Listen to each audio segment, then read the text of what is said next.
E terça-feira, como você sabe, é dia de fatos da semana.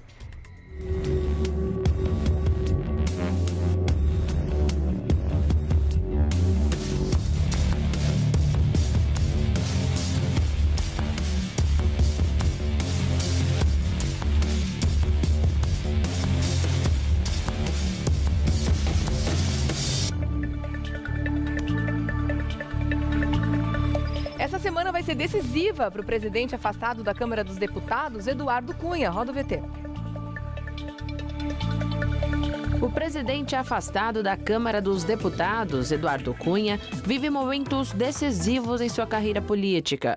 O Conselho de Ética aprovou por 11 votos a 9 o parecer do deputado Marcos Rogério pela cassação do mandato do parlamentar. A decisão ocorre após ser divulgado que o Procurador-Geral da República, Rodrigo Janot, pediu a prisão de Cunha ao Supremo Tribunal Federal. No processo, o PMDBista é acusado de quebra de decoro parlamentar por manter contas secretas no exterior e de ter mentido sobre a existência delas em depoimento à CPI da Petrobras em 2015. Em nota publicada após a votação, Cunha disse que o processo tem nulidades gritantes e que vai recorrer à Comissão de Constituição e Justiça. O Revista da Cidade faz agora um breve panorama sobre a situação do presidente da Câmara dos Deputados afastado, Eduardo Cunha. Vamos falar sobre esse assunto com o nosso companheiro das terças-feiras. Tudo bom, querido? Bom dia. Bem-vindo, doutor Eduardo. Tudo tranquilo. Vamos falar desse assunto. Bati em você, desculpa. Tudo bem, tudo certo. É de amor, eu sei. Agora, aqui não tá rolando muito um clima de amor, é lá na Câmara dos Deputados, né? Porque a gente acha que são aliados, depois não são mais. Aí quem tá do lado dele, de repente, vota contra na cassação do Conselho de Ética. Vamos reviravoltas, assim, interessantes pra gente analisar. Por isso que a gente escolheu esse assunto pra hoje. Vamos falar, antes de mais nada, pro pessoal de casa entender, porque até hoje tem, como a Tássia acabou de nos informar, uma entrevista coletiva que o doutor Eduardo Cunha acabou de convocar, né? E ninguém sabe do que ele vai falar, né? O conteúdo dessa entrevista, a imprensa foi convocada, nem o horário, enfim, tá tudo meio, né, sobre aviso ali. Então, logo mais a gente vai informar com certeza. Mas antes de mais nada, eu quero saber quais são as acusações que pesam contra o presidente afastado da Câmara, Eduardo Cunha, doutor. Então, você tocou num assunto bastante interessante. Por quê? Porque, na verdade, ele não está sendo cassado e nem o relatório do relator demonstra essa questão, porque ele tem conta no exterior, porque ele desviou dinheiro da Petrobras, porque ele lavou dinheiro fora. Não, ele na verdade está sendo cassado porque ele teria na CPI da Petrobras, teria mentido, né, dizendo que não tinha conta no exterior. E aí, logo depois, a Procuradoria-Geral da República recebeu do Banco Suíço, né, um documento dizendo que ele tem sim conta na Suíça. Então, a acusação de quebra de decoro. A quebra de decoro, mas isso é muito engraçado. Por quê? Porque, na verdade, porque ele teria mentido, né? E ele nega até hoje. Porque não estão comprovadas ainda a existência dessas contas. Os advogados dele, o advogado dele, diz que não existe prova contundente de que, de fato, ele tem conta no exterior. Ele nega até hoje que não possui essas contas. Ele fez isso agora em maio de novo, né? O que eu percebo é o seguinte: por isso que, às vezes, as pessoas não conseguem entender, principalmente o telespectador não consegue entender em casa, por que tem tantas pessoas que são aliados do Eduardo Cunha. O problema é que a gente não conhece o que acontece nos bastidores, tá? É uma denúncia... Se a gente conhecesse, acho que a gente pedia conta, né? É uma denúncia de uma certa forma bastante frágil, porque se você fizer por analogia, o Maluf hoje ele é deputado federal e também tem conta no exterior, aliás, várias contas no exterior, e nem por isso ele foi cassado, né? Então, há uma certa... um certo desconforto em relação a esse grupo de aliados do Eduardo Cunha, né? Mas essa é a razão, porque eles acham que é muito frágil, né? Ele já está respondendo alguns inquéritos no Supremo Tribunal Federal, né? E lá, obviamente, assim como ele foi afastado do cargo, porque, segundo a Procuradoria, ele estaria interferindo. Eu tenho uma leitura em relação ao Eduardo Cunha Porque ele, na verdade, ele foi um mal necessário para o país. Porque se você for pensar, o Eduardo Cunha é hoje para o Brasil o que o Ibsen Pinheiro foi na época do Collor. Porque o Ibsen Pinheiro, que presidia na época também, em 92, também foi cassado logo depois que o Collor caiu.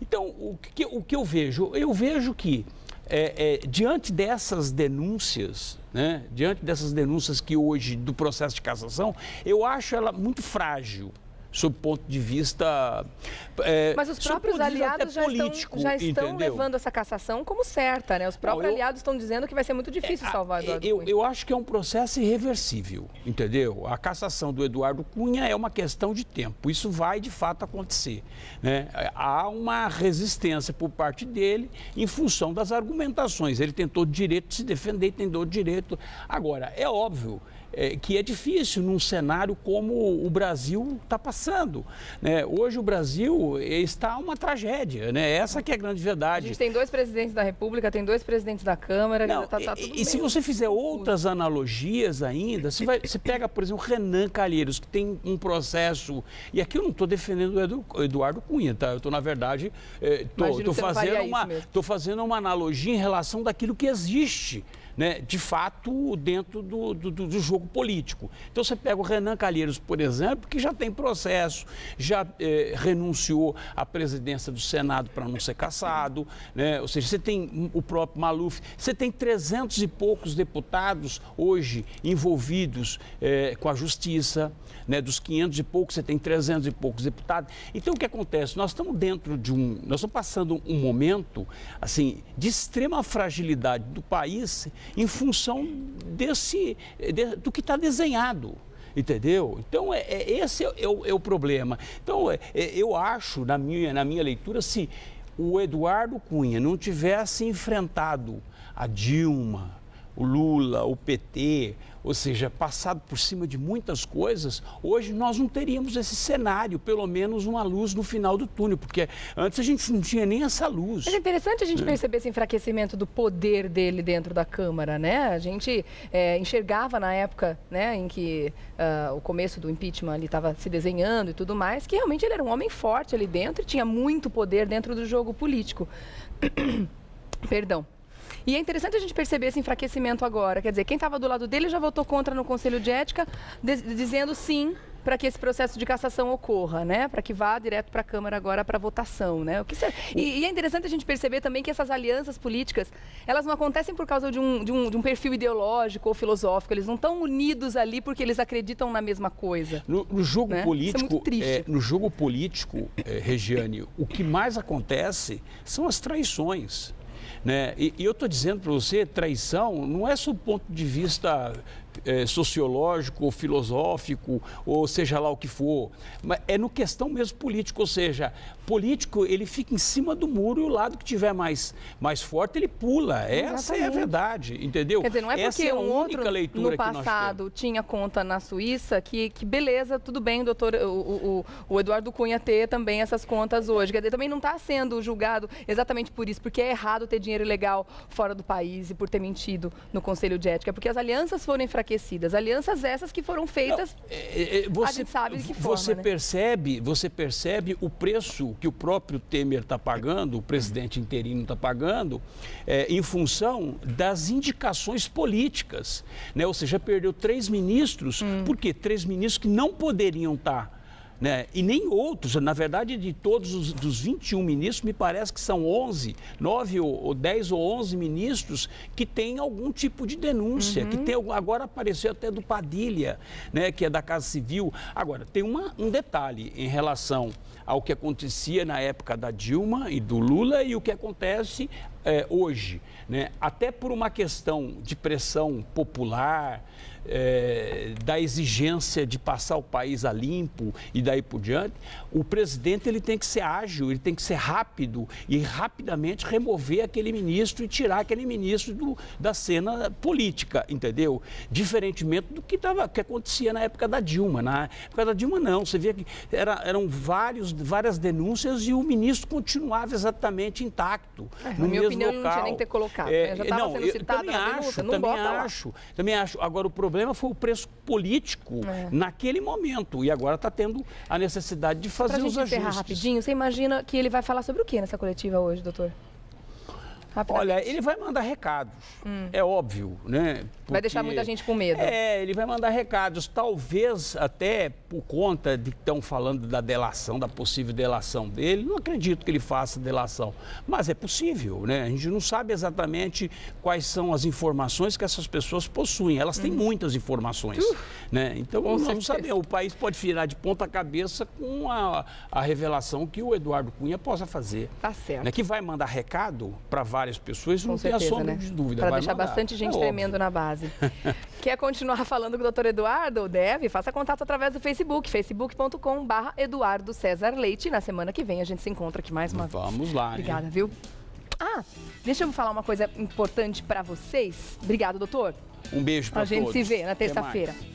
Na semana passada, nós falamos aqui no Fatos da Semana sobre o projeto de lei aprovado na Assembleia de São Paulo, que prevê a privatização de 25 parques. A assessoria de imprensa da Secretaria do Meio Ambiente entrou em contato com a nossa produção, informando que cada área será estudada individualmente em atendimento ao plano de manejo, com oitiva do Conselho Estadual do Meio Ambiente e do próprio Conselho da Unidade de Conservação. Após aprovada a lei, serão realizados os estudos de viabilidade econômica, que poderão apontar valores devidos, né? E todas as demais condicionantes da concessão. Além disso, é importante destacar que a administração das unidades de conservação e a sua fiscalização continuarão sob responsabilidade da Fundação Florestal e do Instituto Florestal, órgãos do Sistema Ambiental Paulista. Tá